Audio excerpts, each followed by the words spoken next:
잠언 15장 1절부터 11절까지의 말씀 제가 읽고 나눕니다.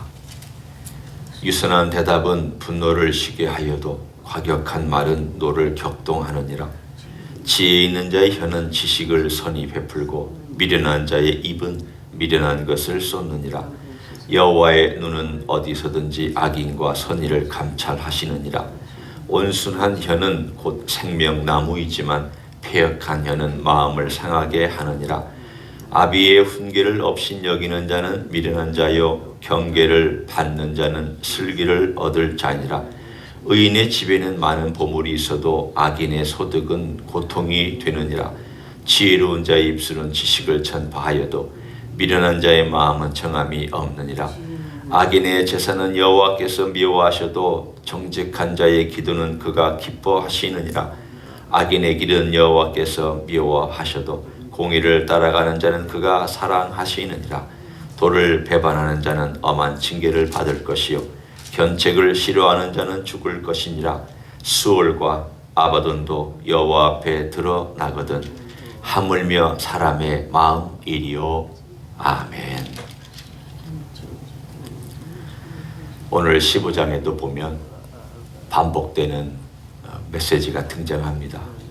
거기에 특별히 하나님께서 우리의 삶 속에 어떤 분이신가에 대한 것을 우리가 관찰할 수가 있는데, 거기에 3절 그리고 11절 이렇게 두 부분에서 하나님이 우리의 삶 속에 어떤 분인가에 대한 내용을 정확하게 말씀해 줍니다. 제가 3절과 11절을 읽습니다. 여호와의 눈은 어디서든지 악인과 선의를 감찰하시느니라. 또 11절도 스올과 아바돈, 스올과 아바돈은 지옥을 보통 상징합니다. 그러니까 우리가 흔히 얘기하듯 죽어서, 믿지 않고 죽어서 가는, 고통받는, 어떻게 생각하면 하나님이 거기를 아실까? 하나님이 그 속에 있는 사람들의 고통과 그 캄캄하고 어두운 곳의 사정을 아실까?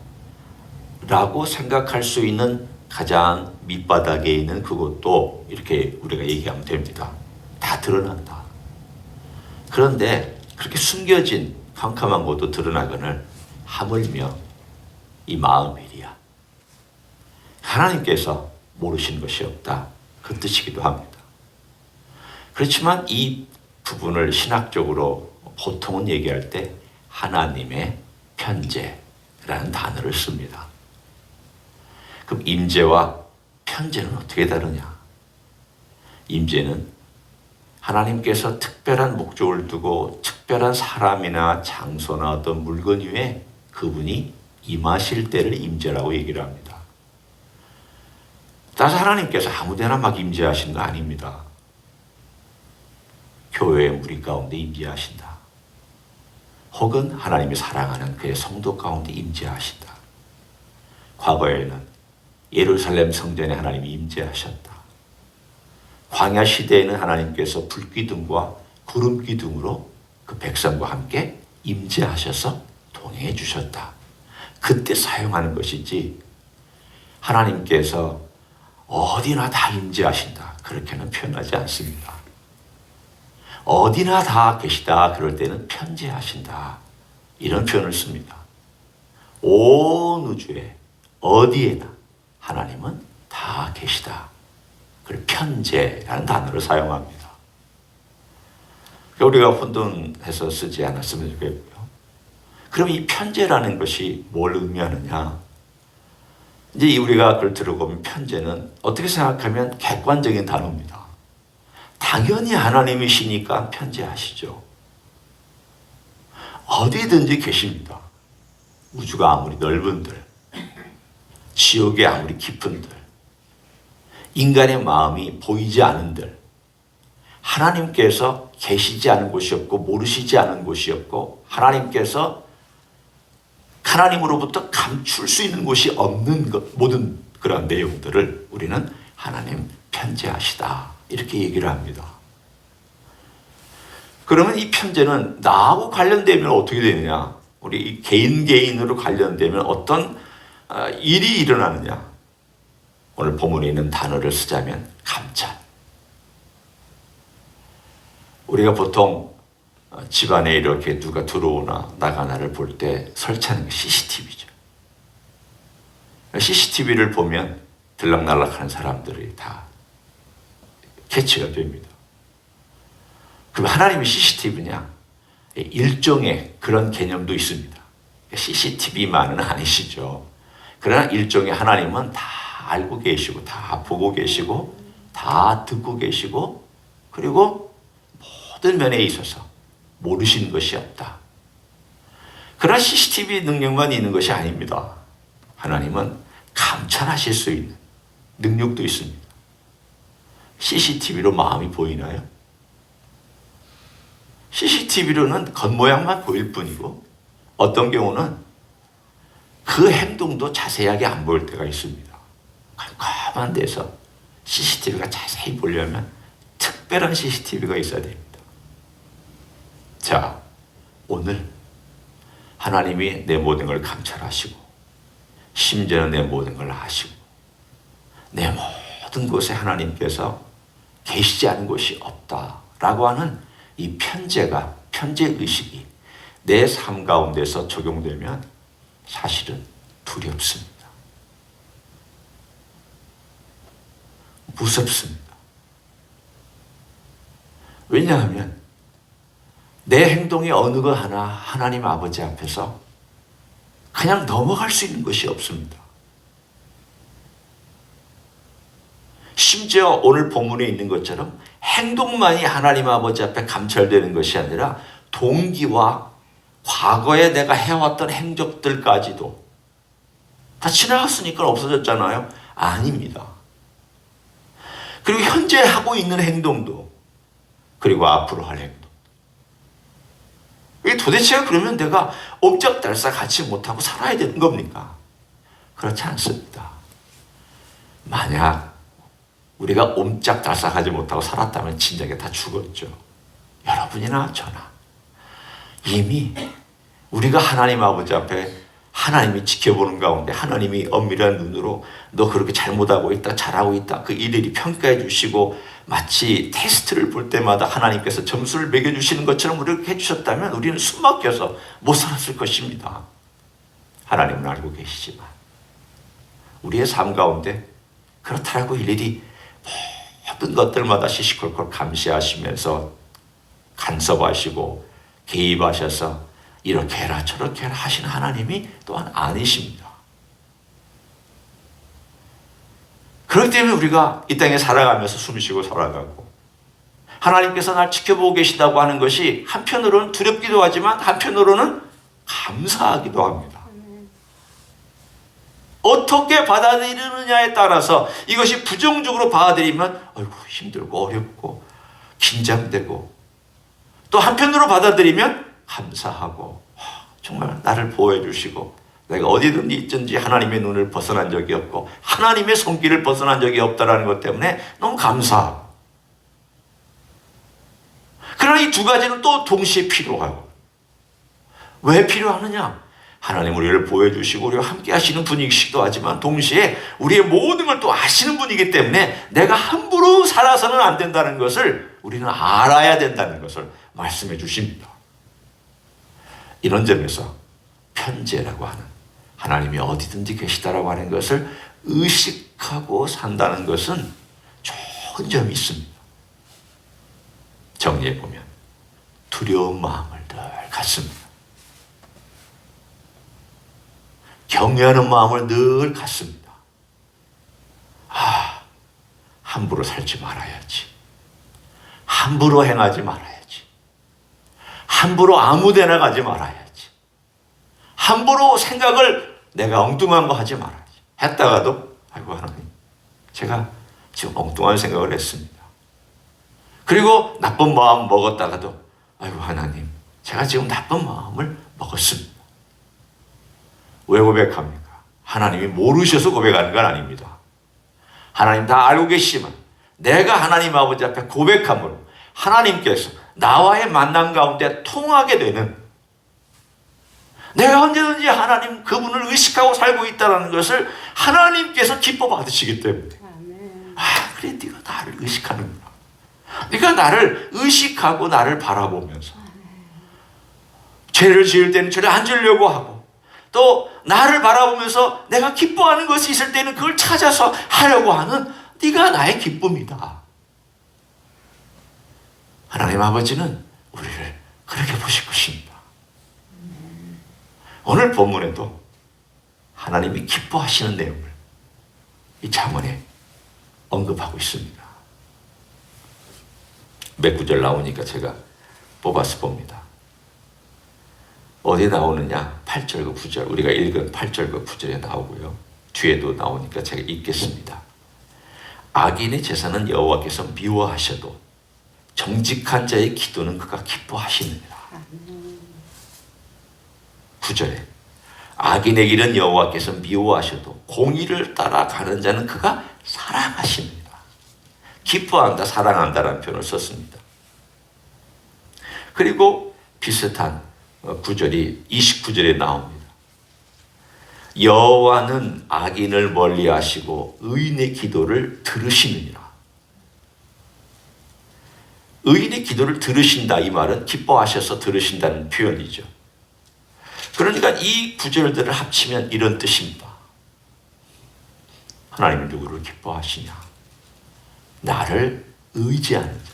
기도라는 표현으로 나왔고 올바른 길을 따라가는 그런 표현으로 나왔지만 이렇게 합쳐서 이렇게 우리가 함축적인 의미로 얘기하면 나를 바라보고 나에게 기도하면서 나를 의지하는 그런 내가 사랑하는 사람은 이런 사람이야 라고 하나님 말씀하고 계십니다. 하나님을 의식하는 것 중요합니다. 그러나 동시에 의지하는 것도 중요합니다. 의식하는 것은 우리의 어떤 내적인 생각이나 정신으로 하는 것이라면 의지하는 것은 우리의 삶의 전체를 통해서 기도로, 삶으로 하나님이 어디든지 계시기 때문에 내가 늘 바라보고 그러며 내가 주님과 함께 걸어야 되겠다라고 하는 그런 의지하는 마음을 하나님께서 기쁘게 받으십니다. 이 두 가지가 오늘 준비됐을 때 우리의 행동이 결정이 됩니다. 그 행동 가운데 오늘 특별히 말에 대한 행동이 나와서 그 말에 대한 내용이 오늘 몇 번 나오고 계속 등장하기 때문에 그 행동 중에 하나인 이 말에 대해서 함께 몇 가지 표현을 봅니다. 15장 1절 한번 보십시오. 유순한 대답은 분노를 쉬게 하여도 과격한 말은 노를 격동하느니라. 또 4절에 온순한 혀는 곧 생명나무이지만 패역한 혀는 마음을 상하게 하느니라. 또 18절에 분을 쉽게 내는 자는 다툼을 일으켜도 노하기를 더디하는 자는 시비를 그치게 하느니라. 또 23절에 사람은 그 입의 대답으로 말미암아 기쁨을 얻나니 때에 맞는 말이 얼마나 아름다우고. 다시 26절에 악한 꾀는 여호와께서 미워하시나 선한 말은 정결하니라. 또 28절에 의인의 마음은 대답할 말을 깊이 생각하여도 악인의 입은 악을 쏟느니라. 33절에 이것은 말하고 관련되기 때문에 제가 읽습니다. 여호와를 경외하는 것은 지혜의 훈계라. 겸손은 존귀의 길잡이니라. 여러분이 여기서 언급된 한 6개 내지 7개의 구절들을 이렇게 한번 종합해 보시고 연결해 보십시오. 나에게 뭐라고 말씀하시나? 내가 여호와를 의식하고 내가 여호와를 의지하면 내 삶 가운데서 내 말이 어떻게 나와야 되는지에 대한 것을 오늘 본문에 얘기를 합니다. 그리고 하나예입니다. 그 말은 오늘 본문에 있는 말을 제가 간단하게 정리하면 유순한 말을 하고 대답할 말을 생각하고 시간 타이밍에 맞는 말을 할 줄 알고, 그리고 그 말을 오늘 본문에 있는 다른 말을 하면 선한 말을 할 줄 알고, 그것은 맨 마지막에 겸손한 마음으로 말을 할 줄 아는 대략 한 5가지로 이렇게 정리해 볼 수 있습니다. 그러면 이런 질문을 하실 수 있습니다. 유순한 말이라는 게 뭡니까? 그냥 부드럽게만 말하면 됩니까? 네 이렇게 얘기하면 되는 것입니까? 그걸 얘기하는 건 아닙니다. 여기서 유순한 대답이란 겸손한 마음으로 상대방을 배려하는 대답을 말합니다. 그러면 배려하지 않는 대답은 뭡니까? 내가 주장하고 싶은 것, 내 중심적인 것, 내 주장하고 싶은 것, 상대방의 의견은 묵살하는 것, 상대방의 생각이 쉽게 얘기하면 가짜않게 여겨서 X표 치는 것, 이런 표현들을 얘기를 합니다. 그걸 말이라고 그래? 나 아니야. 네가 말하는 건 말도 안 돼. 네가 그런 말을 하는 거 들으니까 내가 기분이 너무 상해. 예를 들면 이 말의 표현에서 상대방의 말을 상대방에 거칠게 얘기하고 공격적으로 얘기하고 상대방의 말을 부정하고 상대방의 심지어는 인격에까지 공격하는 말을 하는 것들은 다 유순한 말이 아니에요. 여기서 유순하고 온순한 혀, 이 말은 부드럽기만 한 말이 아니라 상대방을 인정해 줄 줄 알고 상대방의 인격을 배려해 줄 줄 알고 선하게 상대방을 세워줄 줄 알고 그리고 상대방에게 어떤 말을 해야 될지 생각하고 말하고 그리고 타이밍에 맞는 내가 이 말을 지금 해야 될까 말아야 될까를 생각하고 말하는 아무데나 툭툭툭 얘기하지 않는 그러고 보면 너무 많이 마음이 걸립니다. 이건 여러분에게 제가 얘기하는 것보다 제 자신에게 얘기하면 이야기처럼 저에게 들립니다. 도대체 이걸 어떻게 살아야 할까? 이렇게 어떻게 내가 말하고 살아야 할까? 어렵죠. 결코 쉽지 않습니다. 특별히 상처가 많은 사람들은 이 말이 어렵습니다. 내가 말이 까칠하면 상처가 많다고 생각하시면 돼요. 내가 말이 공격적인 사람은 상처가 많은 사람이라고 스스로 여기시면 돼요. 그럼 어떻게 해야 되느냐? 하나님 아버지 앞에 가져가서 해결하셔야 돼요. 주님, 제가 왜 이렇게 말이 까칠할까요? 주님, 제가 왜 이렇게 말이 공격적일까요? 왜 이렇게 부정적일까요? 왜 이렇게 다른 사람에 대해서 제가 이렇게 얘기할까요? 그럼 주님이 이렇게 말씀하실 거예요. 네 마음을 좀 들여다봐라. 네 안에 있는 상처가 아직 해결이 안 됐구나. 네 안에 있는 것들이 아직도 거칠구나. 네 안에 있는 것이 튀어나오고 있구나. 내가 널 사랑한다. 맞아요. 우리는 어쩌면 사랑받지 못한 것 때문에 까칠하고 공격적이고 혹은 상처받은 것 때문에 까칠하고 공격적일 수 있어요. 혹은 내가 가지고 있는 과거의 어떤 트라우마 때문에 네 안에 이게 해결이 안 된 가운데 아니면 여전히 남아있어서 나의 그 어떤 것들을 건드리기만 하면 자존심을 건드리든 자존감을 건드리든 뭘 건드리게 하면 툭툭 튀어나오는 그 말은 결국 뭐가 문제냐? 하나님 앞에서 내 마음이 편재하시고 임재하신 우리 주님 앞에서 내 마음을 내놓고 내 숨겨진 상처들을 내놓고 내 가지고 있는 모든 것들을 내놓고 주님, 제가 이런 인생입니다. 그래서 말을 이렇게 하나 봅니다. 도와주십시오. 라고 솔직하게 하나님과 대면하셔야 됩니다. 대면하지 아니하면 바뀌지 않아요. 흉내는 낼 수 있어도 똑같이 또 해요. 그 상황만 되면 또 해요. 내면이 바뀔 수 있도록. 그래서 우리 주님께서 성령께서 내 안에서 이런 내 내면을 계속 새롭게 바꿔가시도록 그래야 내 말투가 변합니다. 우리의 삶 속에서 주님의 그 놀라운 편재만이 아니잖아요. 우리는 임재까지 있잖아요. 주님의 그 온 우주에 계시는 편재뿐만 아닌 특별한 사랑으로 우리에게 임재해 주시고 이끌어 주실 때 우리는 주님을 의지하면서 자기의 모든 걸 내놓고 주님과 대면하면 주께서 놀라운 것들로 서서히 바꿔가 주실 줄로 믿습니다. 그런 삶을 살아가시기를 예수님의 이름으로 간절히 축원합니다. 기도하겠습니다. 하나님 아버지, 고맙고 감사합니다. 우리는 우리 스스로를 바꿀 수 없습니다. 나는 나를 바꿀 수 없습니다. 나는 남도 바꿀 수 없는데 어떻게 나를 바꿉니까? 오로지 주님만이 나를 바꾸실 수 있습니다. 성령님만이 나를 변화시키실 수 있습니다. 이걸 굳게 믿습니다. 그러면 우리가 주님을 의지하지 않고 어떻게 살겠습니까? 주님을 의식하지 않고 어떻게 걸어갈 수 있겠습니까?